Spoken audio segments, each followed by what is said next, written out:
ഇതിന് ഹസ്ബൻഡ് വിസയിലുള്ളവർക്കാണോ അല്ലെങ്കിൽ വിസിറ്റ് വിസയിലുള്ളവർക്കാണോ ജോലി സാധ്യത കൂടുതൽ? തീർച്ചയായിട്ടും ഹസ്ബൻഡ് വിസയിലുള്ള ആൾക്കാർക്കില്ലേ.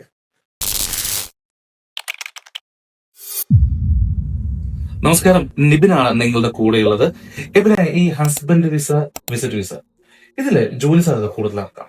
ഹസ്ബൻഡ് വിസ അല്ലെങ്കിൽ സ്പൗസ് വിസയിലെ പ്രത്യേകത എന്ന് വെച്ചാൽ ഒരു ഹസ്ബൻഡിന്റെ വൈഫിനെ സ്പോൺസർ ചെയ്യാൻ വേണ്ടി വിസ എടുക്കേണ്ടത് ഏതാണ്ട് 2,500 ദിവസം മാക്സിമം വരുന്നുള്ളൂ. ഇനി കമ്പനിയെ സംബന്ധിച്ചുള്ള ഒരു വിസ എടുക്കണമെങ്കിൽ 7,000 8,000 വരെ വരും. അപ്പൊ അവരെ സംബന്ധിച്ചുള്ള ഹസ്ബൻഡ് വിസയിലുള്ള ഒരാൾ കിട്ടാൻ ലേബർ കാർഡ് അടിച്ചാൽ മതി. ഈ ലേബർ കാർഡ് ചെയ്യുന്ന ഏറ്റവും കുറഞ്ഞ 500-600 ദിവസത്തിനുള്ളിൽ ലേബർ കാർഡിൽ പരിപാടി കഴിയും. അപ്പൊ കമ്പനിയെ സംബന്ധിച്ചുള്ള അവർക്ക് ലാഭമാണ്. അപ്പൊ ഈ ഹസ്ബൻഡ് വിസ അല്ലെങ്കിൽ സ്പൗസ് വിസയിലുള്ള ആൾക്കാർക്ക് ജോലി കിട്ടാനുള്ള സാധ്യത വിസിറ്റ് വിസക്കാരെക്കാളും കൂടുതലാണ്.